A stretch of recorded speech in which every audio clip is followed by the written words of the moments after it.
¿Cansado de los mismos temas aburridos? Bienvenidos a Enfoque TV, una nueva alternativa en televisión digital. Generamos contenidos desde otra perspectiva. Suscríbete a nuestro canal y podrás disfrutar de temas de actualidad, denuncias, entretenimiento, humor, salud, opinión y mucho más. Suscríbete ya. Enfócate con Enfoque TV. ¿Qué tal? ¿Cómo están? Un gusto podernos encontrar nuevamente en esta noche.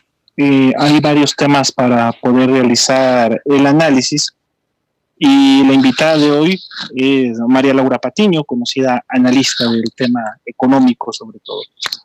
Y la oferta para esta ocasión es hacer un análisis lo más dinámico y sencillo posible de entender de la situación actual que estamos atravesando, tanto por la emergencia como por el lado de la crisis económica. Así que primero quiero saludar a María Laura, decirle buenas noches, un gusto que esté aquí con nosotros, y luego pasaré con Mario Ruiz y con Rodrigo Gómez de la Torre. ¿Qué tal, María Laura? Buenas noches. Buenas noches y muchas gracias por la invitación y por este lindo panel de amigos con compartir ideas, ¿no? Gracias. Gracias, María Laura, de la misma manera. Rodrigo, ¿cómo estás? Buenas noches. Pues un gusto saludarte, Esteban, María Laura, Mario, a todos los internautas que nos ven en la noche de hoy y los que nos van a ver cuando la red social decidan activarla.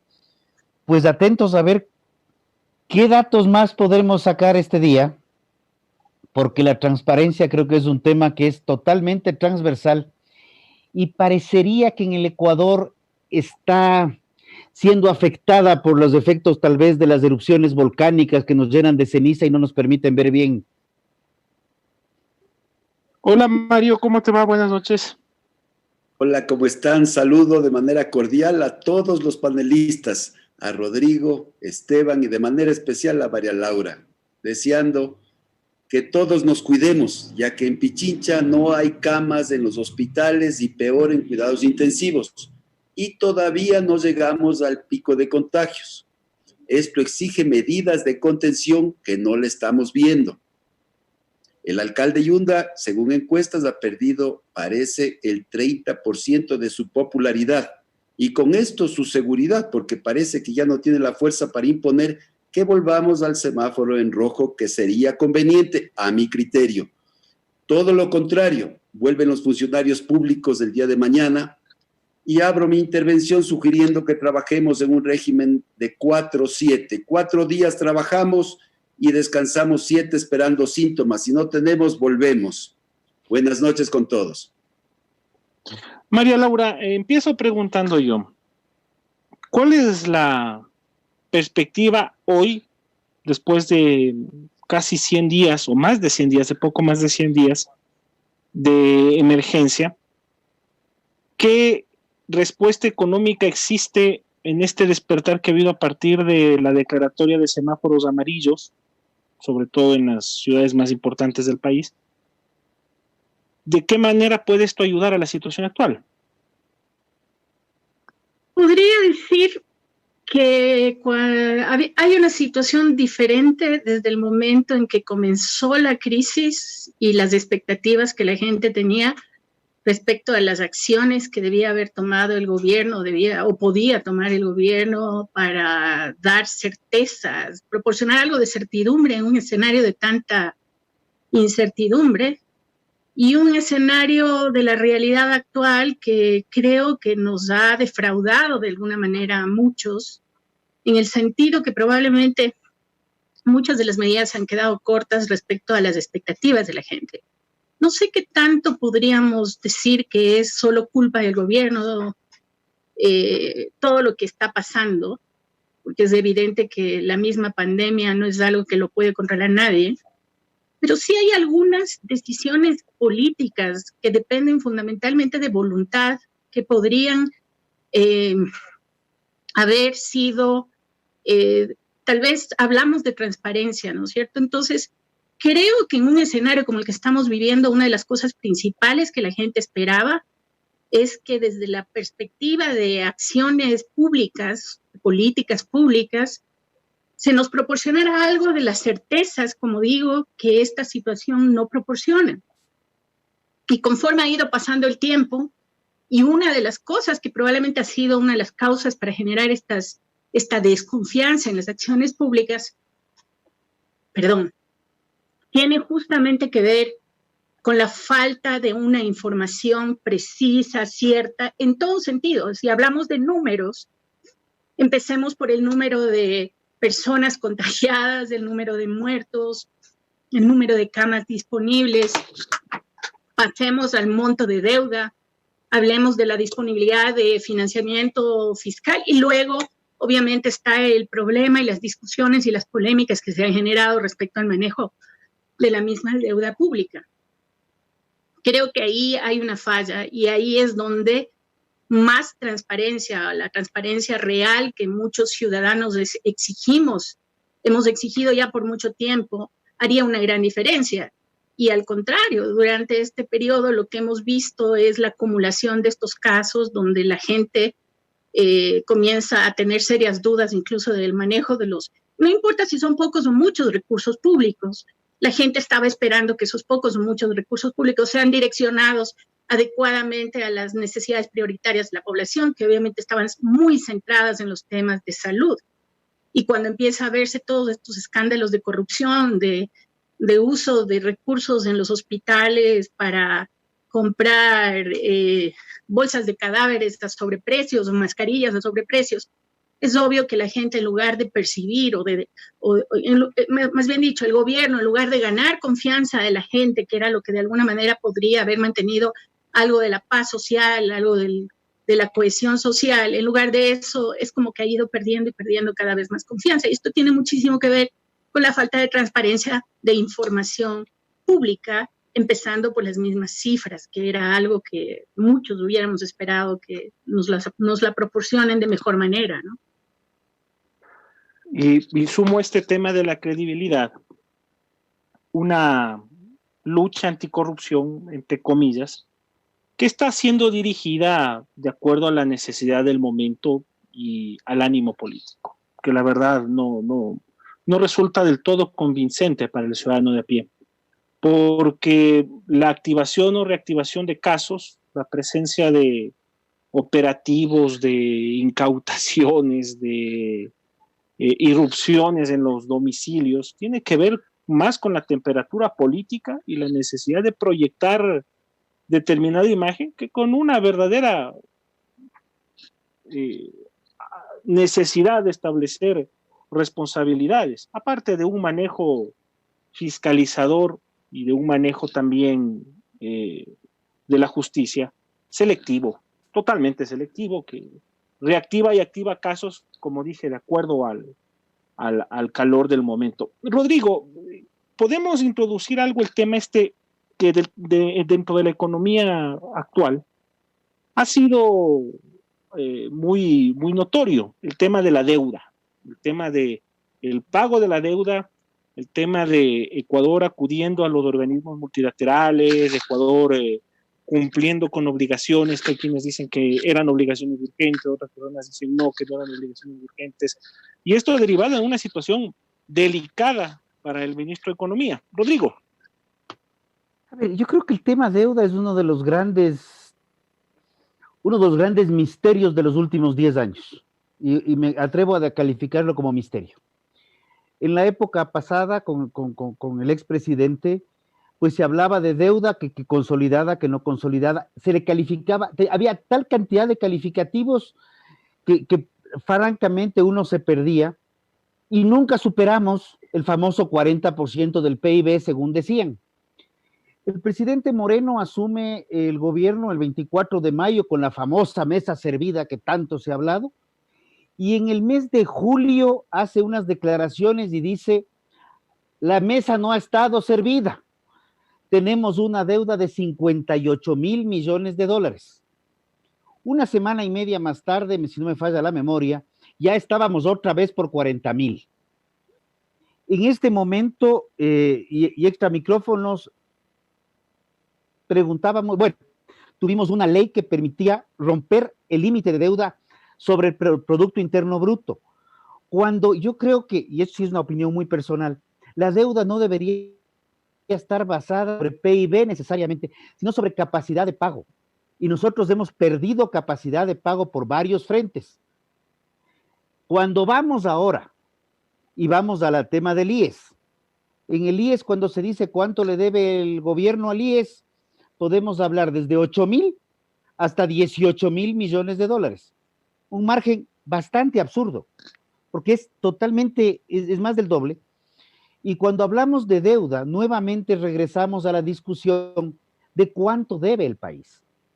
Si hacemos una consolidación de números, y para ponerlo en números rápidos, 75,000 millones de dólares aproximadamente, todo lo que se debe, que el IES, que los proveedores, que todo lo que el Estado tiene que pagar, más o menos, cada uno de los ecuatorianos tendría una deuda de aproximadamente 6,500 dólares sin saber ni leer ni escribir. El niño que está naciendo en un hospital nace con una deuda de 6,500 dólares per cápita en el Ecuador al momento, más o menos. Yo creo que la falta de transparencia y los calificativos que le han puesto a las diferentes formas de deuda, lo único que han hecho es opacar más del problema. Mario. Bueno, yo quisiera analizar el tema de la deuda desde dos puntos de vista, pero antes de analizarlo, quisiera participarles qué es lo que nosotros llamamos deuda. Nosotros decimos que existe una deuda externa que está en el torno de los 41,000 millones de dólares, entre lo que está bancos, 2,000 millones de dólares, gobierno, 6,000 millones de dólares, organismos internacionales, 12,000, bonos, 18,000, pasivos por derechos contractuales, 615, la preventa petrolera a este momento ya solo queda 41 millones de dólares, derechos especiales de giro, 704 millones de dólares, total 41 millones de dólares, y la deuda interna de 17,000 millones de dólares. Eso te da 58,000 millones de dólares. Y aquí, María Laura, le voy a preguntar, me deja seguir María Laura, pero le voy a preguntar de dónde sale el resto de la deuda que dice Rodrigo, que dice que llegamos a los 75,000 millones de dólares. De todas maneras, en mi análisis que yo decía, quiero expresar que tenemos dos problemas. El problema más importante es el problema de flujo de caja del Estado. No es un problema de porcentaje de deuda con respecto al PIB, ni tampoco un problema de deuda neta con respecto a cada una de las personas, sino que es un problema de poder pagar o no poder pagar, porque este año nos tocaría pagar 8,000 millones y el próximo año 9,000, y alrededor de 4, 5, 6 años tenemos 8, 9,000 millones de dólares de pago. Esto nos lleva básicamente a la renegociación y a los términos en los que se puede renegociar. Con estos antecedentes, yo quisiera preguntarle dos cosas a María Laura. ¿De dónde sale el resto de la deuda que efectivamente debe haber, pero yo en la contabilidad, por lo menos del Ministerio de Finanzas, no la tengo? Y segundo, ¿cuál debe ser la renegociación que debe existir para poder pagar la deuda? Porque el 30% del PIB cada año no podemos pagar. Perdón, 30% de los ingresos del Estado no podemos pagar. Ok, gracias Mario por la pregunta. Empecemos por hablar de lo que tú le llamas la posibilidad de pagar o la sostenibilidad de la deuda, como que sería la palabra que usarían los economistas. Pero esto tiene muchísimo que ver con el uso de los recursos de la deuda. Una de las cosas que se intentó de alguna manera desde la Constitución de Montecristi, y es una de las cosas que más bien yo resaltaba como positiva en una Constitución que definitivamente para mí es muy, muy perversa para la estructura del Ecuador, era justamente la prohibición de que se contratara deuda para gasto corriente. ¿Cuál es la idea? Y esto pensémoslo desde el punto de vista de finanzas individuales. Cuando uno contrata una deuda solo para el consumo, obviamente esa deuda no le va a producir un incremento de patrimonio, no le va a mejorar la situación personal, patrimonial, la situación económica de la persona. Cuando uno contrata una deuda para hacer una inversión, comprar un departamento que termine incrementando el patrimonio o hacer una inversión productiva que le va a generar renta futura, etcétera, obviamente esa deuda genera beneficios adicionales. Eso es justamente uno de los temas de cuando se discute de si se puede o no contratar deuda para gasto corriente, que es básicamente el gasto público, el pagar a los funcionarios públicos, etcétera, o para gasto de inversión. A nivel internacional, hay países que son deficitarios en ahorro interno y hay países que obviamente les sobra el ahorro interno. Y básicamente eso tiene que ver con las necesidades satisfechas. Un país en desarrollo siempre va a necesitar conseguir financiamiento para cubrir una serie de inversiones adicionales que se necesita para alcanzar un mayor desarrollo económico, mayor bienestar, se entendería, de la gente en última instancia. Y no necesariamente para seguir haciéndole crecer al tamaño del Estado o mantener el gasto público, el gasto corriente, fundamentalmente hacer funcionar por razones clientelares para seguirle pagando a los, podríamos decir, a los adeptos y clientes políticos del gobierno de turno.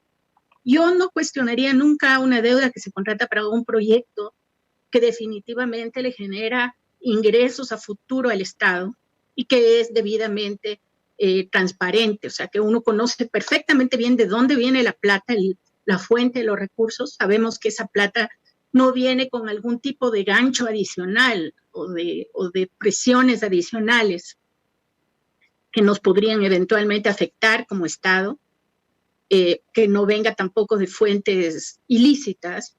El lavado de dinero en los mercados internacionales, mercados financieros internacionales, es sumamente peligroso porque obviamente viene la deuda con condiciones que pueden ser incluso de tipo hasta mafioso. Y estamos hablando de la famosa narcopolítica que se ha generalizado en países de la región. Y eso es otro tema que es sumamente importante, saber de dónde viene la deuda. Pero la cosa más importante cuando hay deuda es en qué se usa esa deuda. Uno de los grandes problemas que hemos visto en estos últimos, no digo 10, sino 15 años ya, Rodrigo, porque esto parte del año 2006 literalmente, y se exacerba en el año 2008, podríamos decir, es que en realidad empecemos por preguntarnos por qué se necesitaba deuda. Primero, ¿por qué necesitaban ir a la moratoria de la deuda del 2008 que tanto daño le hizo al prestigio del Ecuador a nivel internacional? Era en un momento dado donde había suficientes recursos, los precios del petróleo, de los commodities estaban muy altos, Ecuador tenía más que suficientes recursos, y tratar de explicar a los acreedores por qué Ecuador de la noche a la mañana en forma unilateral dejó de pagar, y en forma además selectiva, porque no es que dejó de pagar a todo el mundo, dejó de pagar a lo que el gobierno de Correa en ese momento llamó deuda ilegítima. En ese momento, la pregunta era, primero, ¿por qué Ecuador se declara en moratoria cuando aparentemente no necesitaba? Tenía una situación económica que no le obligaba a declararse en moratoria. Empecemos por ahí. Segundo, para el momento en que declara la moratoria, podríamos decir que era uno de los momentos donde Ecuador estaba muy líquido hasta para realizar este tipo de grandes inversiones públicas. Era pocos meses después de la absorción de los fondos, de estos fondos de reserva petrolero que fueron tan cuestionados por Correa, se había dado en abril del 2008, declararon la moratoria en noviembre del 2008. Era una época donde habría podríamos decir, gran bonanza económica desde el punto de vista de ingresos fiscales. Y nadie explicó por qué declararon una moratoria en ese momento, que obviamente después le ha complicado la vida sustancialmente y le sigue complicando la vida al Ecuador para tener acceso a mercados financieros ortodoxos y transparentes. Y luego viene el tema de que en qué usaban la nueva deuda, que en realidad la deuda, luego de la declaratoria de moratoria, del 2008 al 2012, podríamos decir, excepto por estos anticipos petroleros, no se vio mayor deuda pública, ¿no? Las emisiones de bonos comienzan recién en el 2014, cuando realmente comienza a haber problemas por la caída de precios del petróleo. La pregunta era, ¿en qué estaban usando esa deuda? La fundamental deuda de ese periodo del 2008, 2009, 2010, 2011 es deuda con China. Y mucha de esa deuda con China es justamente esta deuda que ha sido sumamente cuestionada por la falta de transparencia, por los impactos que esto tenía en las ventas de petróleo, porque básicamente secuestró, podríamos decir, parte de la producción petrolera para permitirse acceder a estas fuentes de financiamiento que venían con esa condición. Nunca se racionalizó suficientemente lo que eso implicaba y ya sabemos, con el tiempo ya se ha llegado a saber muchas denuncias respecto al mismo precio que se pagaba por esas ventas de petróleo que conseguían al Ecuador recursos anticipados. Pero la pregunta que yo sigo haciendo es, ¿en qué estaban usando esa plata? ¿Estaban realmente esa plata invirtiéndola en un gasto de inversión que generaba esos beneficios futuros y que a la vez esos beneficios futuros iban a permitir el repago de esa deuda? Esa es mi pregunta y lamentablemente no puedo darle respuesta pese a todo el análisis que se ha hecho durante estos años, pese a toda la información que se ha cruzado, las denuncias que ha habido. Hasta este momento, los proyectos que han recibido, que han sido, podríamos decir, el objeto de inversión de esa deuda, nadie les ha estado analizando con la objetividad con la que debería analizarse para saber si esos proyectos efectivamente van a generar a futuro los recursos suficientes para repagar la deuda, lo que tú decías, Mario. Y uno de los proyectos que en este momento le preocupa a todo el mundo, obviamente, es el caso de Coca-Cola Sinclair, que es que podríamos decir que es el proyecto con el que se inició estos procesos de endeudamiento. Al final del día ni siquiera estamos claros respecto a cuánto del proyecto de Coca-Cola Sinclair fue pagado con deuda que se adquirió con China, cuánto fue pagado con recursos propios. Ahí hubo incluso parte de los recursos del mismo Seguro Social, que de alguna manera el Seguro Social si el Estado estaba usando recursos del Seguro Social para ponerle a Coca-Cola Sinclair, quiere decir que el Estado era deudor también del Seguro Social. Y nadie tiene suficientemente claro cuál fue el origen de los recursos para esa obra que podríamos decir una de las grandes obras.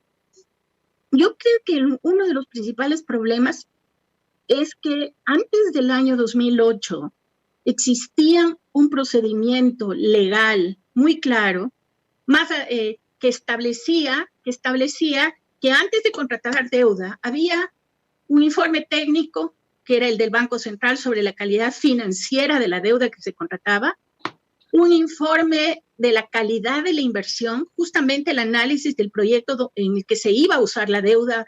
Si estábamos haciendo el esfuerzo de endeudarnos, debía asegurarse que esa inversión iba a ser productiva, iba a ser beneficiosa para el país. Y finalmente, hasta un informe legal que en ese tiempo era del Procurador General del Estado, que básicamente verificaba que no nos estuviéramos sujetando a condiciones que por un lado violaban el marco institucional local y por otro lado podían ser condiciones leoninas, el tema de garantías, costos financieros, etcétera, etcétera, etcétera.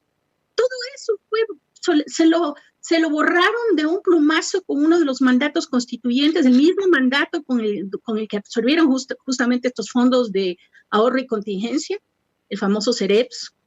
Al mismo tiempo que absorbieron esos fondos, se liberaron de cualquier tipo de controles previos, transparentes, que daban ciertas garantías de transparencia para contratación de deuda.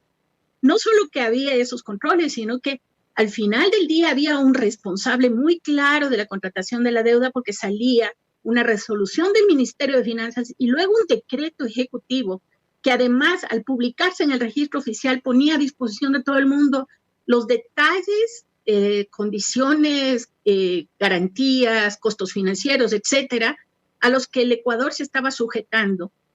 Y eso hacía que si una de estas contrataciones de deuda era hecha de manera irresponsable desde el punto de vista por las autoridades a cargo, básicamente existía una herramienta con la cual se le podía tomar cuenta, se le podía exigir que rinda cuentas. Preguntémosle al expresidente Gustavo Noboa todo lo que pasó con el tema de deuda. Él tuvo que estar incluso en prisión domiciliaria por uno de estos cuestionamientos, pero esto se daba precisamente porque esa información era pública. Lo que sucedió a partir del 2008 es, desde la perspectiva de controles de deuda, es impresentable.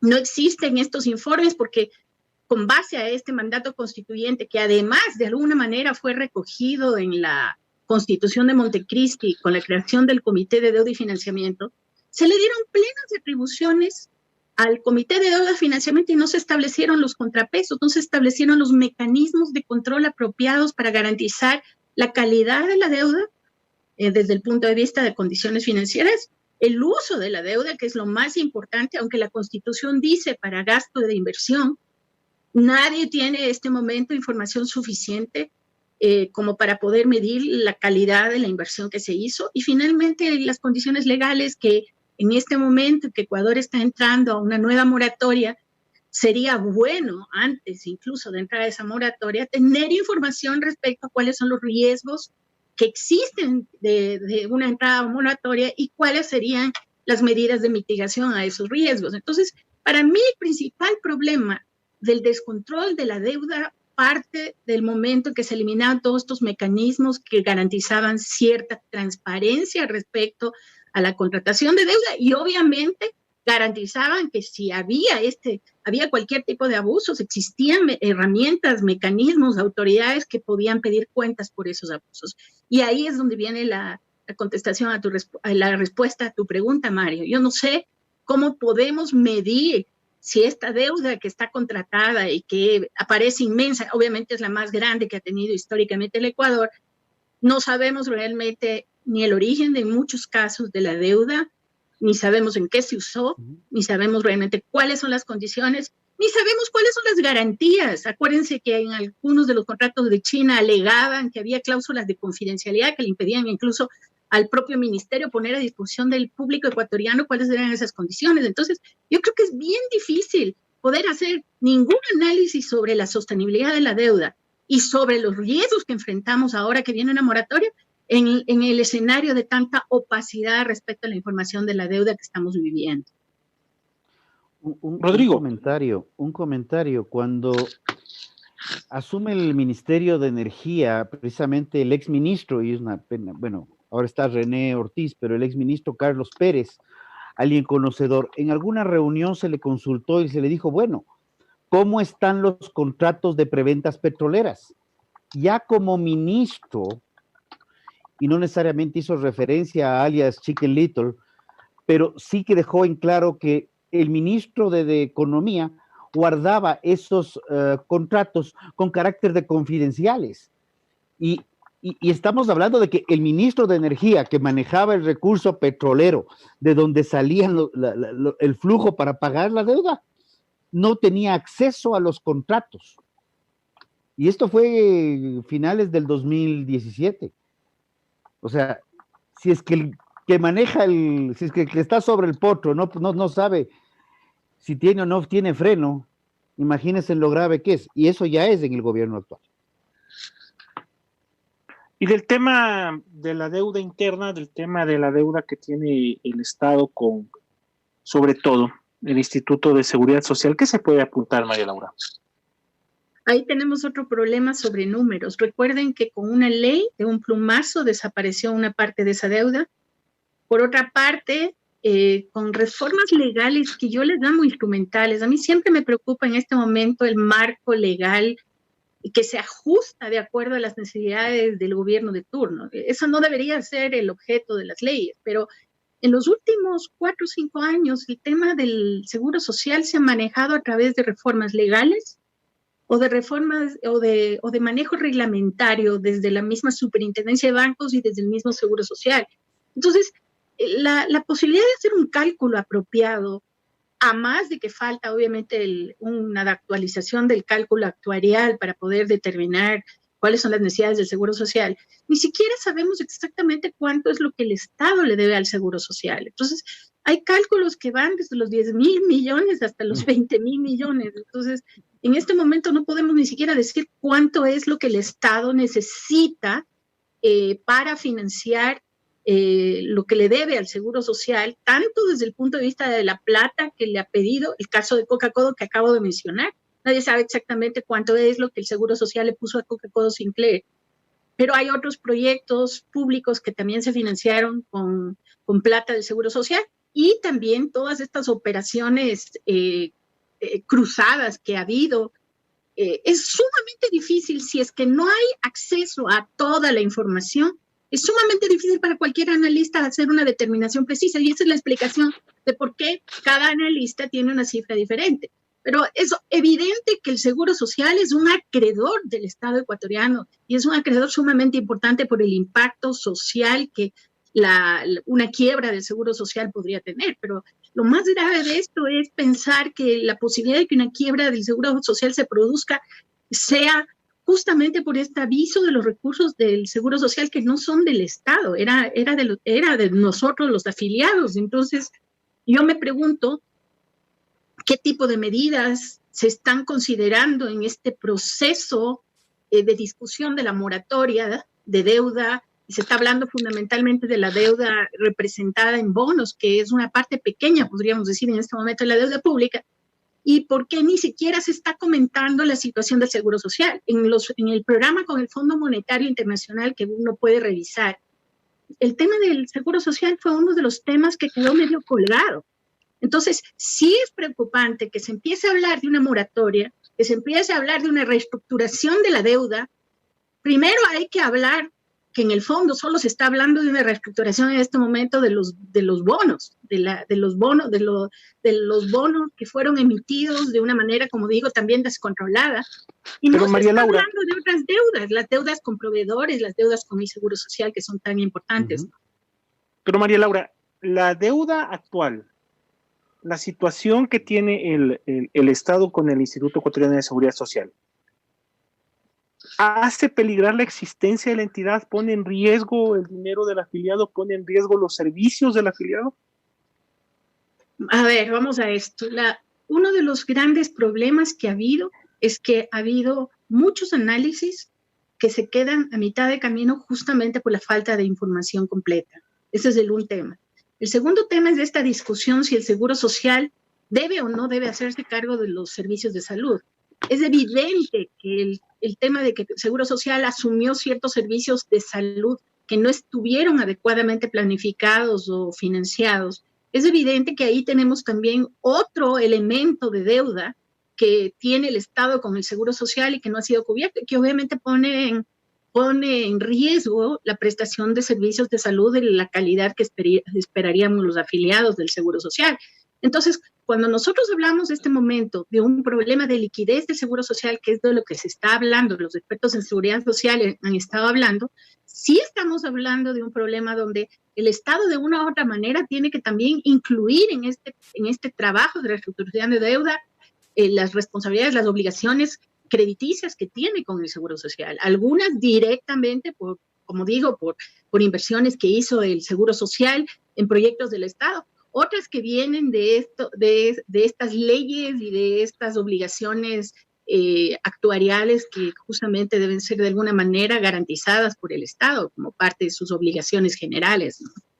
Entonces, yo sí creo que existe cierto riesgo respecto a los servicios del Seguro Social. Y eso es algo que nos preocupa a todos los ecuatorianos. Por eso, a mí sí me preocupa mucho, en una renegociación de deuda, tiene que haber un proceso muy claro de priorización para poder empezar a escoger las herramientas, los mecanismos para renegociación. Y lamentablemente en un escenario como el que estoy describiendo, donde ni siquiera tenemos claras ni los montos ni las condiciones de la deuda, es sumamente difícil que pueda haber algún tipo de esfuerzo de un tercero fiable fuera del gobierno para poder hacer una evaluación objetiva respecto a cómo se está manejando una reestructuración de deuda. Y una reestructuración de deuda tiene una importancia y un impacto impresionante respecto al futuro del Ecuador, ¿no? Creo que por ahí estamos con un problema para mí, y volvimos al tema con el que partimos, de transparencia. Porque yo sí creo que la credibilidad y la desconfianza, la pérdida de credibilidad y la desconfianza que se ha generado tiene muchísimo que ver con esta falta de transparencia, esta opacidad generalizada que estamos viendo en esta información, como en otra información. Mario. Solamente una pequeña corrección nada más a María Laura, porque cuando dice que el IES financió a Coca-Cola, no creo que sea Coca-Cola, financió Toachi Pilatón, me parece que en $250 millones a través de un fideicomiso del BIES. Coca-Cola fue financiada con un crédito chino, me parece que la constructora es Sinohydro por $3.200 millones aproximadamente. Acuérdese que ese tema está judicializado, puesto que un homónimo de tu apellido es la persona que consiguió el crédito y me parece que le entregó una parte a INA Papers. No sé quién sea el dueño de INA Papers. Entonces, ese como punto de orden nada más. Pero de ahí, a mí lo que ahora me preocupa es la sostenibilidad de las finanzas públicas actuales, porque si bien nos hemos endeudado en la única tabla de salvación que tenemos, que son los organismos multilaterales, estos mismos no están desembolsando con la velocidad que necesitamos. La CABA ha desembolsado 300 millones de 700 millones que nos ofreció. El BID, 300 millones de una línea de también $700 millones. Tenemos, el BID tiene una serie de componentes adicionales que me voy a referir en un momento, pero que el Ministerio de Finanzas informa que hasta diciembre el BID nos va a dar 925 millones. 925 millones, les hago acuerdo, es los sueldos de un mes del Estado. ¿Qué podemos hacer, María Laura, para que estas cosas, para que estos organismos comiencen a desembolsar? Rodrigo, ¿qué piensas tú? A ver, yo creo que cuando hablamos de cifras, y esto me pasó algún momento, y se hablan de cifras de 900 millones, se hablan de cifras de 10,000 millones, son montos que ya no tienen, son muy, muy complicados de ponerlos en la mente. Y quería hacer una relación rápida simplemente, y ya voy a lo tuyo. Cuando hablamos de 12,000 millones de dólares, que es lo que una de las cifras, y me voy para las bajas, de lo que se estima que el Estado le debe al IES, 12,000 millones de dólares significan nada más y nada menos que 260 hospitales de 60 camas, más 12 hospitales de 500 camas, todos estos estimados a precio verde flex de la década pasada, que teníamos un poco elevados los valores, o podrían ser tranquilamente unos 700 kilómetros de carretera a costo de la Collas, que es de 16.5 millones del kilómetro, la carretera más cara del planeta. Más bien me he quedado un poco dándole vueltas si estos temas de INA Papers que hiciste referencia no se habrán quemado en la Contraloría, porque desde hace rato no se los ha mencionado. Pero yo sí quiero regresar a lo que decía María Laura, o sea, ¿dónde está la transparencia? ¿Dónde está? ¿Por qué tenemos tanta discusión de cuánto se debe? Porque al final del día, deuda es igual a lo que tengo que pagar.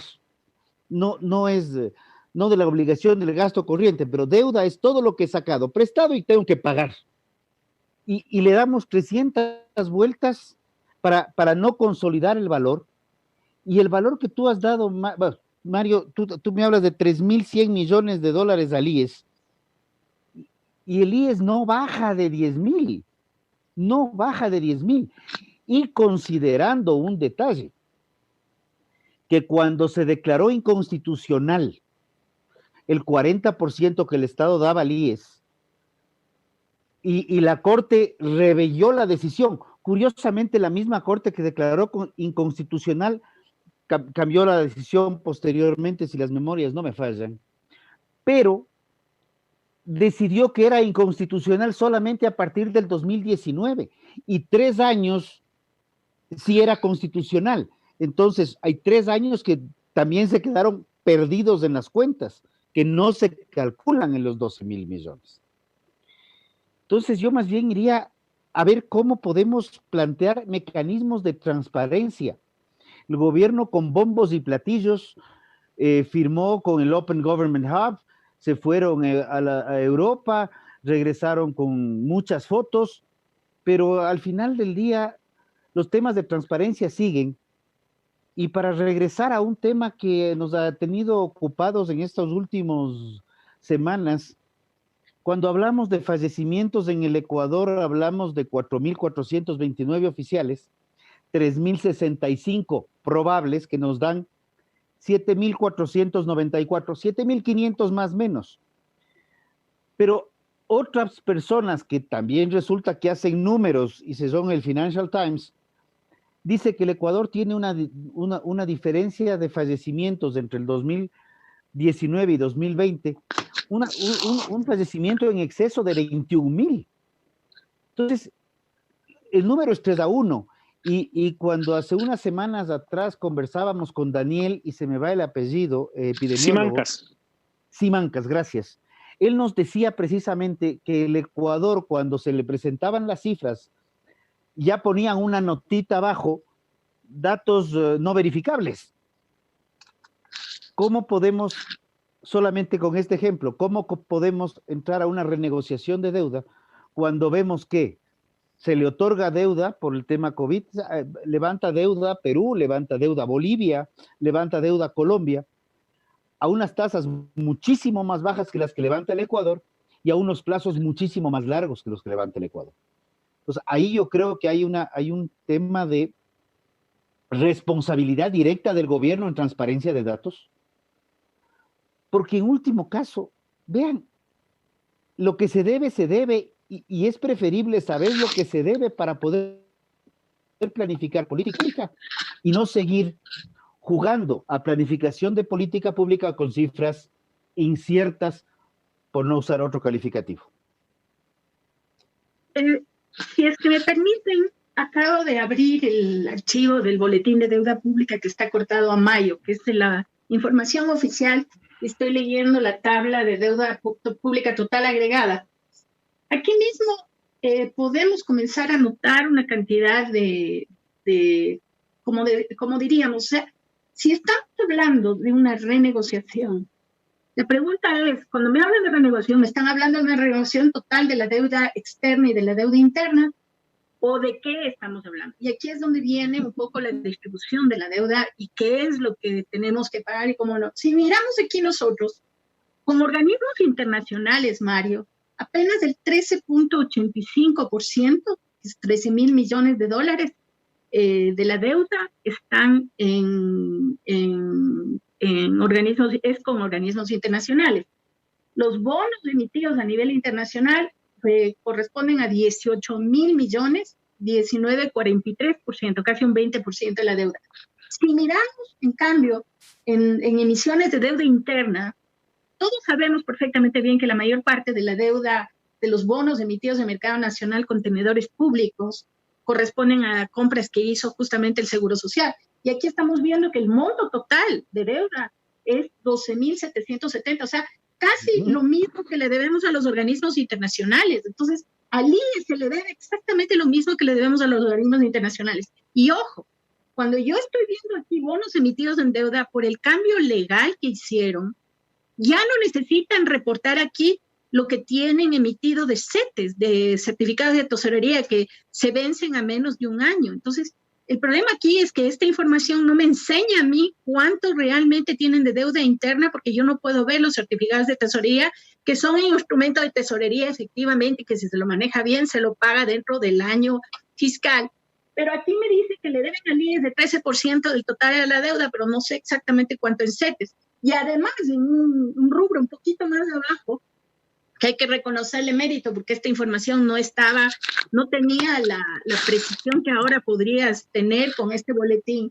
Tú ves que le deben a la Seguridad Social, aparte de lo que asumimos de los 12.770 millones, 508 millones adicionales. Entonces, en otras palabras, al Seguro Social se le debe como el 14% oficialmente de la deuda, que es básicamente lo mismo que se le debe a los multilaterales. Entonces, la pregunta es, muy bien, en este proceso de renegociación, es obvio que con los multilaterales no se pueden dar el lujo de posponer plazos, porque tienen ciertas reglas que cumplir, y al Ecuador, si la única fuente que le queda son los multilaterales. Por cierto, la parte del Fondo Monetario son 700 millones adicionales, ¿no? básicamente Ecuador no tiene mucha capacidad de maniobra en una renegociación de deuda en lo que respecta al rubro multilaterales, organismos internacionales. Tiene capacidad de maniobra en lo que respecta aparentemente a bonos, porque los acreedores internacionales, los que tienen bonos, ya han descontado en los precios el riesgo de que Ecuador no pague, porque desde ya casi, podríamos decir, 3 trimestres, ya básicamente los acreedores internacionales estaban claros que Ecuador iba a necesitar necesariamente esta renegociación. Entonces, desde esa perspectiva, ahí habría algo de capacidad de maniobra. Entonces, cuando uno analiza esto, dice, bueno, ¿y dónde está el resto de capacidad de maniobra? Y aparentemente uno de los elementos es que dan por sentado que tienen capacidad de maniobra con respecto a la deuda que tienen con el IES, que como digo, es la más importante a nivel de deuda interna. Y de ahí, la deuda con gobiernos, ese es otro tema. La deuda con gobiernos que nos aparece aquí es apenas un 6.24%. Y cuando hablamos de cuánto le debemos a China, me pregunto yo, ¿por qué aparentemente existe tanto interés en tratarle especialmente a China una deuda que ni siquiera, que ya hemos pagado una buena parte, que se la ha pagado probablemente con grandes premios si analizamos la estructura de las ventas, de los anticipos de ventas de petróleo, de los anticipos de créditos que vinieron con el respaldo de petróleo? En este momento casi, si estamos hablando de apenas 6.000 millones de deuda con China, que es un 6% más o menos. Yo no entiendo cuáles son las prioridades del gobierno, cuál es la estrategia del gobierno respecto a continuar contratando con China una deuda en condiciones que estamos viendo que hasta el propio Petroecuador esta semana está cuestionando las condiciones de la contratación de esa deuda con China porque afecta a las ventas de petróleo. Entonces, a mí me llama mucho la atención que teniendo tan poca deuda con China, es evidente que en este porcentaje está incluida la deuda de China, yo no entiendo cuál es el interés del gobierno en este momento de darle un tratamiento especial a China a tal punto de que hasta han sacado un decreto ejecutivo, que no sé si lo vieron porque esto es una noticia que salió hace 2 días apenas, donde básicamente se está cuestionando que a través de ese decreto ejecutivo se estarían pasando por encima de un informe negativo de Petroecuador a que el Ministerio de Finanzas vaya adelante con esas operaciones. Entonces, yo sigo insistiendo, si se está hablando de la necesidad de renegociar la deuda, que no tengo duda que es indispensable, Ecuador necesita hacer un buen trabajo para que esta deuda sea pagable en el tiempo, sea sostenible y permita al Ecuador recuperarse luego de semejante profundidad de crisis en la que hemos caído. Pero a mí sí me preocupa que no sean claras ni las estrategias, si no tenemos la información, es difícil saber dónde están los problemas principales, pero el gobierno antes de entrar a una renegociación de deuda debería poner sobre el tapete, primero que nada, la situación de la misma deuda, como decimos, pero segundo, debería estar sumamente claro con la importancia que tiene el manejo de deuda, debería poner sobre el tapete con mucha claridad cuáles son las estrategias, cuáles son los riesgos que el Ecuador corre y por qué el Ecuador, que es lo mínimo que los ciudadanos tenemos derecho a saber, y por qué el Ecuador tiene que ir adelante con un tratamiento preferencial, por ejemplo, para China, como en este caso de... Esas son cosas que no están pasando y yo creo que no es la manera de generar más confianza en un momento donde es evidente que esa pérdida de confianza está haciendo muchísimo daño y le hace daño también a las posibilidades de una buena renegociación de deuda, porque obviamente a nivel internacional a nadie le gusta estar en el mismo escenario que estamos nosotros los ciudadanos ecuatorianos, donde la información se dice y se contradice, ¿no? Ahora, ya... sí, Mario, por favor. Sí, analizando rubro por rubro, María Laura, con bancos podemos renegociamos una parte, son 2.000 millones. Con gobiernos, con China, vamos a renegociar. Parte de la renegociación está la preventa petrolera nueva. Con organismos internacionales, muy difícil renegociar. Los bonos, efectivamente, los 18.000 millones que tú dices, vamos a renegociar. Ellos ya están claros, los bancos y, digamos, los bancos de inversión que mantienen esa deuda como paraguas de otros tenedores, estaban claros que no íbamos a poder pagar. La deuda interna está renegociada. O sea, no seamos tan ingenuos de pensar que al IES le vamos a pagar. Creo que es todo lo que se pueda no pagar, no lo vamos a hacer.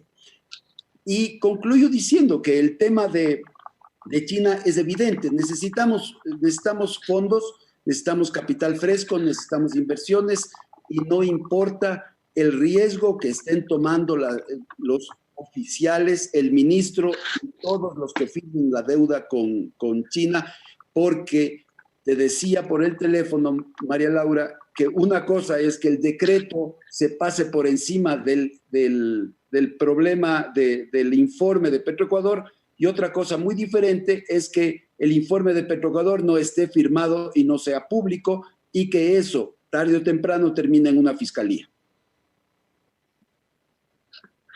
A mí me sigue preocupando el hecho de que la institucionalidad del Ecuador, en un momento determinado donde fortalecerla sería la única herramienta para garantizar la cohesión social que permita salir de una crisis de esta profundidad, se va debilitando cada vez más. Y justamente se va debilitando por esta instrumentalización que se hace de leyes en función a resultados coyunturales. Si estamos hablando de una reestructuración de la deuda como la que se necesita, tenemos que pensar en mediano y largo plazo. Tenemos que pensar en los recursos frescos de los que tú hablas. Esa es una de mis preocupaciones. Yo no estoy muy clara de si ves cómo se ha reducido la deuda de gobiernos y se le puede revisar en los últimos 2 años y tú miras que la caída de deuda con gobiernos es tan alta, quiere decir que le hemos estado pagando a China regularmente y que probablemente hemos estado sacrificando a otros acreedores como los proveedores, que en este momento aparece como que no existieran proveedores sin pago, por cierto, en el cuadro. Probablemente hemos estado sacrificando a otros y yo no estoy clara si es que se está haciendo la priorización correcta de qué es lo primero que debe pagarse. La gran discusión que hubo respecto a pagar los bonos 2020 en marzo, cuando iniciaba el problema de la pandemia y cuando era tan indispensable tener recursos para hacer importaciones de insumos de salud que eran indispensables para fortalecer los hospitales. Yo creo que ahí sí hay un tema de priorización de gasto. Cuando tú tienes un escenario de escasez de recursos, tiene que haber muchísima responsabilidad en la forma como se priorizan los gastos. Pero esa priorización depende justamente de tener la información disponible de cuáles son las necesidades de financiamiento con precisión, y eso nunca lo hemos tenido. Entonces, es sumamente difícil en este momento hacer una evaluación de si esa operación con China, que el mismo Petroecuador, como digo, está cuestionando, es realmente necesaria, si esa operación con China va a generar recursos frescos o si meramente esa operación con China es una refinanciación de la deuda que todavía queda pendiente, que son estos 6.000 millones. Pero si estamos hablando de que hace menos de 2 años teníamos cerca de 20.000 millones de deuda con gobiernos, y estamos ahora, 15.000, y estamos ahora en 6.000, quiere decir que hemos estado pagando fundamentalmente la deuda con China. Entonces me pregunto... Pagamos, María Laura, a quien nos haga más daño, a quien nos pueda hacer más daño más rápidamente. Pagamos, yo no creo, por ejemplo, cuando no pagamos deuda soberana, porque tenemos garantía soberana, efectivamente, no nos pueden hacer mucho daño, excepto el descrédito y desprestigio que ya estamos acostumbrados. Pero, en cambio, cuando tenemos pignorado petróleo y que puede venir una orden judicial diciendo paramos el tanquero que se fue con el petróleo ecuatoriano, ahí tenemos que pagar. Lastimosamente, Petrochina y Petrotailandia estamos obligados a pagar. Mario, yo te digo porque participé directamente en el año 99 en las estrategias de mitigación de riesgos cuando íbamos camino a la moratoria del año 99. Existen, o sea, un manejo apropiado de la deuda incluye adoptar estrategias que protejan los activos de la República obviamente,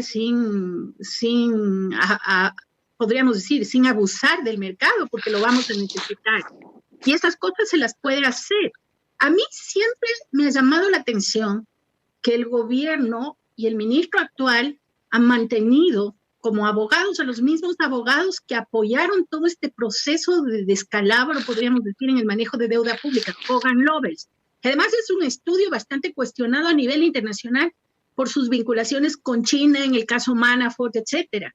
Y la segunda cosa que me ha llamado todavía más la atención es el hecho de que a la compañía Lazard, que es podríamos decir, un asesor financiero y un market maker, un manejador de recursos financieros a nivel internacional, que fue la misma compañía que le asesoró a Correa en esta polémica renegociación de deuda del 2008, que ha sido muy cuestionada, que le costó muchísimo al Ecuador por los costos financieros que tuvo que pagar cuando volvió a emitir bonos.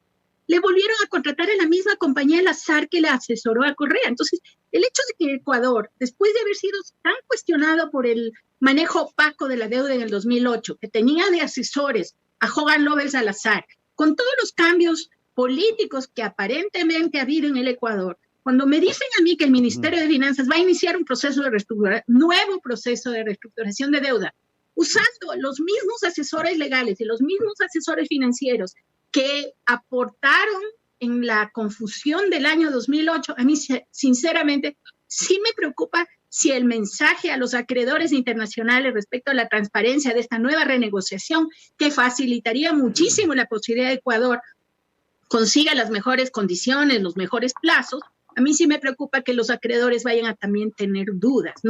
Si internamente estamos teniendo dudas, también van a tener dudas muchos de los acreedores internacionales. ¿Estoy equivocado o el tema también tuvo que ver con ese proceso conocido, más bien en el otro lado en el lado de la opinión pública, como los pativideos? No, eso es posterior, eso fue anterior. Lo del 2008, la del 2008 es esta moratoria unilateral. El Ecuador dejó de pagar los bonos 2012, 2030, que fueron los bonos que se emitieron en el año 2000 para sustituir los bonos Brady que se habían emitido en el 94. En la primera gran moratoria de bonos que hubo históricamente desde los años 30, y el Ecuador hizo historia en ese año. Entonces, el problema que hemos tenido es que además de que tuvimos esa negociación extraña, esa reestructuración extraña que tampoco fue transparente, históricamente el Ecuador ha sido uno de los protagonistas de las moratorias de los estados soberanos desde, como digo, desde ya este rato ya se perdió el número de moratorias que tenemos, si empezáramos de la época de la colonia, pero si comenzamos desde la época en que podríamos decir, en la época moderna de la deuda pública, que es a partir de los 90, cuando se emitieron los bonos Brady, cuando se cambió la deuda que no se había pagado en la década perdida, Ecuador ya tiene la primera moratoria, que fue la del 92, que fue la reestructuración, los bonos Brady. La siguiente fue la del 2000, del 99. La tercera moratoria fue la del 2008, que es la que realmente se ha cuestionado, porque nadie entiende las razones por las que Ecuador declaró la moratoria de los 12 y de los 30. Y finalmente esta. Entonces estamos hablando de 4 moratorias de deuda de Ecuador entre el año 99 y el año 2020. Y con una moratoria que ha sido materia de estudio como la del año 2008, precisamente por la opacidad de esa moratoria. Entonces, al Ecuador no le va a resultar fácil ganar la confianza de los acreedores. Entiendo que ya se están hasta organizando para enfrentar al Ecuador. No le va a resultar fácil con una historia de tanta opacidad, y peor si es que estoy llevando a la mesa a los mismos asesores legales y financieros que asesoraron una reestructuración tan cuestionada, ¿no? Eso es el punto. Hay posibilidades de renegociar. A nivel internacional, el caos en los mercados de deuda soberana sigue creciendo. Líbano, hay varios países que van a terminar en moratoria. Estábamos hablando hace poco en un evento internacional en que participé de deuda soberana, de casi 80 países que van a ir a la moratoria en deuda soberana. Entonces estamos entrando en un escenario muy parecido al que vino después de la década perdida, donde no eran 80 países en esa época, eran mucho menos. Entonces podemos decir que Ecuador va a subirse a esa corriente, pero hay ciertas características del Ecuador que le van a afectar, y la principal característica de Ecuador es de esta opacidad que no va a generar confianza en mercados internacionales. Y si además tenemos un ministro que proporciona la información a nivel interno, el gobierno no está dando suficiente acceso a la información sobre mercados. Mucha gente habla de que el comité, el consejo asesor va a tener acceso, lo cual me alegra. Personalmente creo que es positivo, pero no creo que es suficiente desde la perspectiva de un gobierno serio que informa y que transparenta sus acciones y las sustenta apropiadamente. Y desde el punto de vista de los acreedores externos, también eso es un elemento que va a pesar, va a subir costos financieros, va a dificultar las negociaciones, etcétera. Entonces, yo creo que si se habla de la necesidad de empezar una reestructuración de deuda, es indispensable que Ecuador muestre que está dispuesto a hacer las cosas bien. Y como digo, no genera esa credibilidad el hecho que mantengan a los mismos abogados y asesores financieros en esta negociación. ¿Y la moratoria de la deuda qué implica para el ciudadano común y corriente? El problema no es tanto, no va a cambiar mucho la situación que estamos viviendo, porque en el fondo ya estamos en moratoria, en el fondo ya no estamos pagando a estos acreedores internacionales. El problema tiene que ver con costos financieros internos, por un lado, con acceso a fuentes de financiamiento. En una economía dolarizada como el Ecuador, el acceso a fuentes de financiamiento es indispensable, especialmente si estamos entrando en una situación como la que estamos viviendo ahora. Necesitamos tener acceso a mercados internacionales. Si los costos financieros de la negociación suben demasiado por la desconfianza que pueden tener los acreedores, es evidente que los costos financieros que vamos a tener que pagar internamente van a subir, porque los bancos privados que vayan a contratar líneas de financiamiento afuera, a los que también se les va a complicar obviamente el acceso a esas líneas de financiamiento, no les van a poner una tasa de interés más baja que aquella que le cobren a la República. Entonces, si se hace una mala negociación de deuda, los costos financieros son más altos de lo que deberían ser, el costo financiero de esa negociación o de esa mala negociación termina trasladándose a través de las líneas de financiamiento también a los ciudadanos de a pie, que el momento que necesitemos endeudarnos para proyectos de inversión, para comprar una casa, también esos costos financieros van a ser mucho más altos, aún con la dolarización. Yo te diría, Esteban, que una de las cosas que aspiramos todos los ecuatorianos es que la banca extranjera ingrese al Ecuador y que compita dentro del mercado financiero. Si entramos en una moratoria, eso cada día se hace más lejano. Y al hacerse más lejano, las tasas de competencia, las activas y las pasivas, tienen una brecha demasiado grande.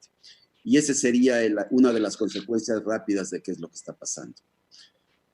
Me gustaría conversar también dentro del tema de la deuda del crédito reactivo de Ecuador para apoyar a las micro, pequeñas y medianas empresas. Según el Ministerio de Finanzas, este programa contaba con 1.150 millones, de los cuales no han llegado todos. Creo que están aproximadamente unos 500 millones de dólares aquí en el país. Como les contaba la semana pasada, me llaman permanentemente para que les ayuden a hacer este crédito. Y es complicado y es difícil. Y las personas adentro del banco están saturadas. Y a pesar de todo lo que les estoy contando, lo único que se ha desembolsado hasta este momento es 27 millones de dólares. Así es.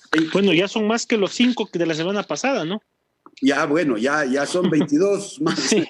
Pero 22 en 500 millones en la escasez y en la terrible necesidad que tienen las empresas es verdaderamente poco. Debemos agilizar este tema. Y aquí un pedido hacia el gobierno nacional para que le den los instrumentos y las capacidades al Banco del Pacífico para que lo hagan a mayor velocidad. Pero ahí regresando un poco a lo que nos dice María Laura, resulta que la opacidad nos encarece el crédito internacional. Entonces, también podemos decir que al encarecer el crédito internacional, se encarece el crédito local. Y tenemos un crédito local para tener una tasa dólares altísimo. O sea, el crédito de Banecuador, de CFN, son créditos que normalmente están bordeando el 8, 9, 12%, cuando en países no dolarizados, en moneda local están manejando créditos al 2, 3%. El Ecuador carece de una banca de desarrollo, comencemos por ahí, porque tiene banca pública con reglas de banca comercial, pero derivamos en que a la final la opacidad del gobierno en transparentar las cifras, sí afecta de manera directa al ciudadano de pie que quiere sacar un crédito de consumo para comprarse una televisión, luego que quiera comprarse una casa, ok, pero es para todo el mundo. Entonces, este tipo de faltas de transparencia, cuando hablamos de deuda externa, parecería algo etéreo, algo lejano al ciudadano de a pie. Pero cuando hablamos de la falta de transparencia, sí. Permíteme que precisamente por el tema de los créditos, estaba revisando ayer el crédito Reactiva Perú, que es el que está entregando el gobierno a la reactivación económica de las empresas. ¿Sabes cuáles son las condiciones de este crédito? 0.5 de interés, 1 año de gracia y 3 años de plazo. Nosotros creo que estamos igual en el 5, pero no en el 0.5, sino en el 5.0. No, este de los factores dicen que va a verte a futuro. 0.5. Recuerdo hace algunos años me llaman a una entrevista a cuestionar a un candidato y me decían, es que ofrece créditos al 1%. Yo decía, ¿por qué le preocupa que ofrezca créditos al 1%? Cuando Panamá en esa misma semana ofertaba créditos al 0.5%. El mundo tiene dinero y ha tenido dinero barato. El Ecuador tiene dinero absurdamente caro. Absurdamente caro. Por eso es que también hago referencia a que el dinero en el Ecuador, a través de la banca pública, pero no existe banca de desarrollo, no puede otorgar otros créditos porque tiene una norma jurídica que le complica. Y otra cosa que María Laura lo ha dicho, y lo voy a hacer en términos más transversales, la semana pasada Andrés Páez lo puso en términos más puntuales. Habló del populismo laboral en materia legislativa. Yo creo que vivimos un populismo legislativo para construir leyes que se vean bonitas, probablemente no sirvan para nada y que seguramente sí complican la vida absolutamente a todo el mundo. Yo creo que ese tipo de populismos más opacidad lo que conllevan es complicaciones. Y antes de COVID y con COVID vemos las diferencias con Perú o con Colombia o inclusive con la misma Bolivia. Y la situación de Ecuador es compleja y requerimos un cambio. Y probablemente no es un cambio político de escoger el uno o el otro presidente. Yo creo ahí sí que es un cambio de un empoderamiento ciudadano, que no necesariamente es votar el próximo gobierno para caer en el clientelismo político, pero sí presionar a un gobierno exigiendo transparencia, generando acciones que dentro de la poca transparencia que existe evidencie los problemas que se están teniendo, como el caso de lo que hemos analizado ahorita, las cifras del IES, que tú, Mario, me hablabas de 3.100 y María Laura saca por otro lado 12.000, que resulta que no son 12.000, sino son 14.000. O sea, porque para colmo, no tenemos certezas, y al no tener certezas, no podemos planificar futuros, y por eso el Ecuador vive de coyuntura en coyuntura, olvidándose siempre de cómo pensar en las estructuras para un desarrollo económico organizado y proyectado a 10 o 20 años plazo. Hablando de costos financieros, ya que mencionaste Bolivia, para que se vea cómo impacta el costo de la deuda al ciudadano de a pie, Bolivia, en sus emisiones de bonos que se hacían en paralelo a las de Ecuador a partir de 2014, estaba pagando alrededor de un 5% de costo financiero. Aquí en Ecuador el promedio más o menos, ¿por qué digo más o menos? Porque no han presentado toda la información de los costos financieros para poder hacer un verdadero cálculo de cuánto nos costó. Está alrededor del 10%. O sea, Ecuador estaba pagando por la emisión de bonos 10%, Bolivia 5%. Ahí hay una diferencia sustancial. Obviamente Bolivia no tiene la historia de moratorias de deuda porque es un nuevo participante en los mercados internacionales. Pero ese costo del 10% para Ecuador y 5% a Bolivia definitivamente se está reflejando en las tasas activas que pagamos internamente a los bancos privados, porque los bancos privados no van a poder conseguir deuda más barata que ese 10% que han pagado de lo que han anunciado, ¿no? Y solamente para concluir lo que estaba diciéndolo Esteban, y me pareció importantísimo tu intervención, pero más opacidad, menos transparencia, más costo para todo ciudadano que quiere tener un crédito indistinto de para qué. Si es para comprarse su televisión, su licuadora, o para hacer una inversión productiva de varios millones. Y en Bolivia, ya que citaban el caso de Bolivia, el manejo emblemático que ha tenido ese país con el tema de los fondos, ¿no? Bolivia se ha manejado muy bien desde la perspectiva financiera en los últimos años, y eso es, con todos los problemas políticos que han tenido, no contaminaron su manejo técnico financiero. Aquí en el Ecuador hemos tenido una cantidad de problemas desde el punto de vista de supervisión financiera, de supervisión bancaria, los cambios legales que ha habido.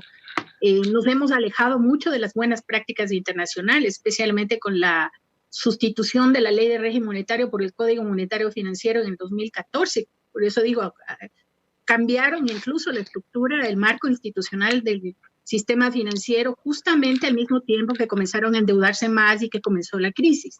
Entonces, todas esas cosas, si es que empieza, eso es parte del problema que tenemos ahora, el proceso que viene con los organismos internacionales. Ecuador tiene que volver de alguna manera a tecnificar su manejo financiero, a ser más transparente y también a manejarse de una manera más, podríamos decir, acorde, más armónica con las mejores prácticas internacionales. Y eso es uno de los problemas que en este momento genera desconfianza de los potenciales inversionistas y prestamistas. Entonces, a mí sí me preocupa que cada vez que existe un anuncio de un gran inversionista que quiere entrar al Ecuador, se hace un cambio legal. Todas esas leyes que yo les llamo esa cadena de leyes de promoción de inversiones que se han hecho, han generado podríamos decir, más confusión, más complejidad en el marco tributario, en el marco legal. Se establecen condiciones individualizadas para ciertos inversionistas y lo vuelven cada vez más difícil hacer una evaluación de los riesgos, que es lo que al inversionista le interesa. O sea, el que quiere poner plata en el Ecuador lo que quiere es tener máxima información posible de todo tipo, económica, financiera, sobre el marco institucional, legal, hacen una especie de diligencia previa, hacen una investigación. Y mientras más claro sea eso, obviamente más interés van a tener en venir. Entonces, no solo afecta por el lado del costo financiero, sino también por el lado de que por eso mismo no tenemos mayor inversión extranjera directa en este momento en el Ecuador, pese a la cantidad de leyes que se han sacado con el objeto de atraer ese tipo de inversión. Una cosa, y Esteban, a ti te encanta el tema del fútbol. Yo reconozco que no soy muy aficionado, pero María Laura, no, tú te debes de acordar. Uno de los mayores golazos que le ha metido al Ecuador fue precisamente el Código Orgánico Monetario y Financiero. 15 minutos antes del Mundial de Fútbol, donde jugaba Ecuador y Francia, ingresó a velocidad de rayo el Código Orgánico Monetario y Financiero. Ecuador-Honduras jugaban. No, Ecuador-Francia. Ecuador-Francia, sí, tiene razón, fue Ecuador-Francia, fue el tercer partido. Me acuerdo porque era un partido que yo lo iba a ver con mis hijos, por ellos, y 15 minutos antes ingresó este documento económico urgente para ser tratado en 30 días, donde habían 400 y pico de artículos, un tema extremadamente técnico, que fue aprobado sin pena ni gloria, en donde se puso una superjunta de regulación, y no me entra el nombre, pero tiene un nombre maravilloso, Junta de Regulación Monetaria y Financiera, la misma que tiene, al igual que el Papa dentro de los concilios, la posibilidad de pronunciarse de cualquier forma y no ser juzgada, completamente infalible las decisiones. Por cierto, en este Código Monetario Financiero le metieron uno de los más importantes cambios que hubo, es la posibilidad de que el Banco Central le volviera a prestar al gobierno, porque entre el año 1992 y 2014, cuando salió el código, el Banco Central estaba prohibido absolutamente, explícitamente en la ley, de que le podía prestar al gobierno. Y esa es una de las razones por las que en esa fase previa hubo muchas triangulaciones respecto a la deuda que le prestaba el Banco Central al gobierno. Justamente es después de esa ley que el Banco Central comienza a prestarle abiertamente y se generan los problemas que impactan en las reservas monetarias que se han discutido en los últimos años, incluyendo ese último pago que se hizo al mismo momento de cambio de gobierno, donde le pagaron al Banco Central con acciones basura y con las cooperativas y todo para evitar que apareciera deuda del Estado con el Banco Central. Entonces, esa es una de las cosas que cuestionó el Fondo Monetario y que de alguna manera lo reintrodujeron en una de las reformas. A mi modo de ver, no de la manera que debería haberse hecho, porque la norma anterior era una norma absoluta que impedía que eso pasara. Y eso en dolarización es mucho más importante, porque es evidente que si el Banco Central no es emisor, al prestarle al gobierno de alguna manera, esa es una de las razones por las que estaba impactando en las reservas, porque estaba sacando la plata que no era ni siquiera del Banco Central, porque es la plata que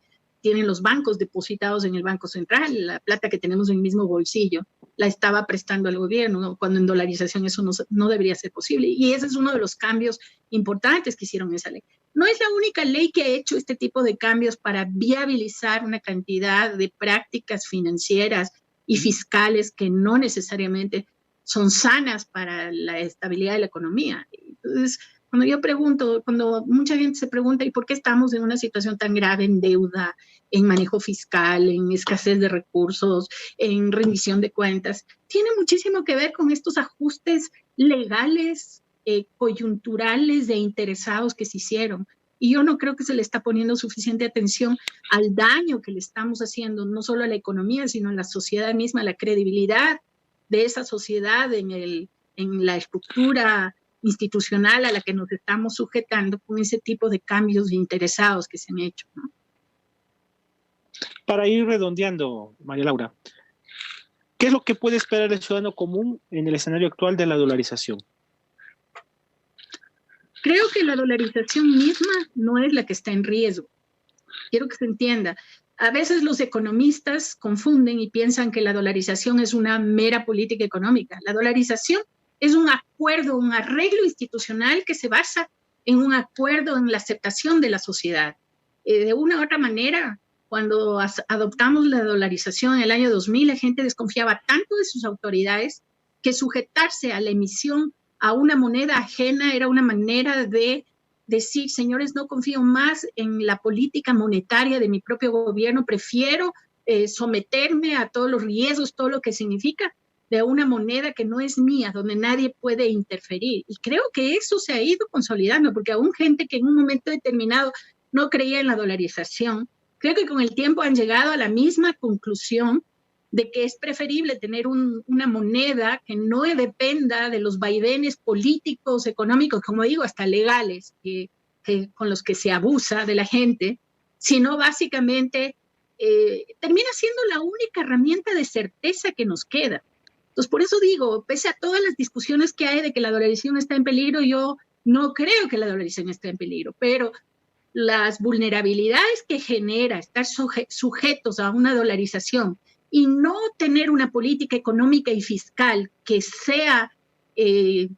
adapte, que se articule alrededor de la existencia de la dolarización, eso genera otro tipo de riesgos y de impactos, entre otros la posibilidad de la falta de financiamiento, que es lo que estamos viendo, que se secan los créditos, problemas en los bancos también. Entonces, yo creo que a ratos no se acaba de entender lo importante que en este momento, desde la perspectiva de marco institucional, implica la dolarización, porque terminan convirtiéndose en lo único en lo que todos creemos todavía, en un momento donde nadie cree en nada. Y entonces, ¿qué se puede esperar que suceda en torno a la dolarización en las próximas semanas? Yo creo que sobre la dolarización no va a haber forma de que le convenzan a nadie de que entregue sus dólares en ningún escenario. Desde esa perspectiva, insisto, no hay posibilidad. Sin embargo, cierto tipo de acciones del gobierno, lo que pasó con el dinero electrónico, ¿qué es lo que sucedió? El mero intento del gobierno de emitir el dinero electrónico como una manera de eludir a la dolarización, para tratar de hacer una emisión de una moneda alterna, la gente automáticamente lo entendió y lo vio. Ahí había un tema de sabiduría clara sin necesidad de ser muy técnicos ni muy expertos. La gente entendía plenamente que no era lo mismo tener el dólar que tener un dinero electrónico emitido por el Banco Central.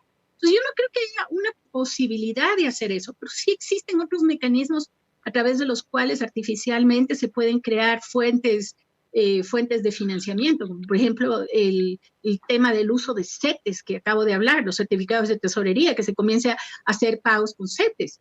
Creo que es una manera más sincera que la que intentaron en el gobierno anterior del dinero electrónico, pero no significa que nos va a solucionar el problema. Al final los problemas se van a resolver con el hecho de que el gobierno comience a reconocer que estamos en un escenario donde el gasto público tiene que ser controlado precisamente porque no hay acceso a fuentes de financiamiento como había, donde deben ser responsables y en la priorización del gasto público, y donde básicamente deben darnos las herramientas para saber lo que el gobierno está haciendo y para poder apoyar o cuestionar el tipo de políticas y de decisiones que se están haciendo. Yo creo que sí hay un alto riesgo de que este escenario de incertidumbre genere mucha convulsión social. No creo que vaya a afectar en sí misma a la misma dolarización, que es el acuerdo monetario al que nos hemos sujetado y que, como digo, en este momento de incertidumbre genera en la gente algún tipo de tranquilidad, ¿no? Mario, para ir cerrando ya. Bueno, la dolarización yo creo que se defiende sola. Yo estoy totalmente de acuerdo de que la dolarización es un acuerdo nacional que le tenemos fe y le tenemos mucha confianza. Lastimosamente, la dolarización puede terminar el día en que se terminen los dólares. Y el día que se terminen los dólares es el día en que el Ministerio de Finanzas no tenga para pagar sueldos, no tenga para pagar a contratistas. Esto no está cerca, no es de las próximas semanas, pero efectivamente hay que darle la confianza al Ministerio de Finanzas para que lastimosamente nos endeudemos. Esta es el único país en donde estamos felices con más endeudamiento en estos momentos. Para ir cerrando, Esteban, déjame decirte que esta semana hablamos sobre la salud de Quito. En las redes sociales, tú sabes, le sigo permanentemente, tengo mis estadísticas, y existió la pelea Diego Kendo versus Andrés López. Existió la pelea Contraloría versus Diana Atamaín. El terremoto de México con el tsunami, la muerte de Carlos Luis Morales, la posesión de Susana González, la destitución de los 60 directores de la prefectura del Guayas. Algo muy importante fue el retiro de Jaime Nebot como candidato y la consulta que la deja sobre el tapete. El transporte interprovincial con Quito, Guayaquil, va a dar que hablar, ya dio que hablar y va a dar que hablar. Y en otros temas, en un tema trivial como el tema de MasterChef, que estuvo en redes sociales permanentemente, y una despedida a Leonel Montoya, que fue el director técnico de la Liga del 69, me parece, Esteban. No, 74 o 75. 74. ¿Quién era el del 69? José Gómez Nogueira. Ah, Gómez, el brasilero. El brasileño, exactamente. Rodrigo. Bueno, sobre lo que acaba de mencionar Mario, sí creo que el tema que va a mantenerse en la palestra es qué está pasando con la salud en Quito. Ese es un tema que preocupa a todos y creo que va a levantar, vamos, de una semana bastante interesante de pugna, y voy a usar esa palabra, entre lo que pase con el COE nacional y el COE metropolitano, porque siempre ha habido esa... Si me permites, Rodrigo. Sí. Rodrigo, mañana está planificada una reunión entre la ministra de Gobierno y el alcalde de Quito. No, pero va a haber diferencias de opiniones. Eso no claro. te quepa duda, pero por lo menos Sí. en este encuentro va a haber, sí. No, yo me refiero a que va a haber lo que ha sido básicamente un proceso durante la pandemia. El otro tema que yo creo que vamos a seguir hablando es de qué pasa con el Reactívate Ecuador, que no acaba de despegar. Y creo que otro tema que vamos a estar muy preocupados es ver qué pasa con estos cantones, porque ya creo que son 3 cantones que están regresando a rojo, y eso sí preocupa. En temas económicos, esperemos más bien que la situación vaya un poco mejorando, porque los 240,000 empleos perdidos hasta el día viernes, creo que se van a sumar algunos más hasta fin de mes, mientras no haya claridad y no haya una posición fuerte desde una reforma laboral no populista, sino una reforma pensando en sostenibilidad de empleo. Creo que va a ser uno de los temas que más afecte al Ecuador y más afecte a la potencial reactivación económica, porque quien se queda sin empleo no tiene cómo sacar un crédito. María Laura, muchísimas gracias por estar con nosotros esta noche. ¿Qué reflexión final queda? Yo creo que el país tiene oportunidades de resolver muchos de sus profundos retos en este momento, porque estamos llegando a un punto, y esa es la ventaja de las crisis, estás llegando a un punto donde o pones los problemas sobre la mesa y se habla claramente de esos problemas en voz alta, o simple y sencillamente nos vamos a seguir hundiendo. Yo creo que cada vez la gente está más consciente de eso. Entonces la gente está exigiendo que se haga el tipo de reformas que se necesita, que se tomen las decisiones que se necesitan. Yo estoy positiva desde esa perspectiva. Estás llegando a un punto donde no te queda más que resolver los problemas. Eso es positivo para el país, para un país que ha vivido demasiado tiempo poniendo muchas cosas debajo de las alfombras, siempre y cuando la gente esté dispuesta a hablar en voz alta, que este es el momento. Y esa es un poco la perspectiva y la esperanza que me queda, ¿no? Muchísimas gracias a ustedes María por la Laura. invitación. Realmente ha sido un placer compartir esto con ustedes. Gracias. Lo mismo, muchísimas gracias. Este ha sido nuestro programa de esta semana. Nos vemos la próxima. Hasta entonces. Gracias. Chao. Buenas noches.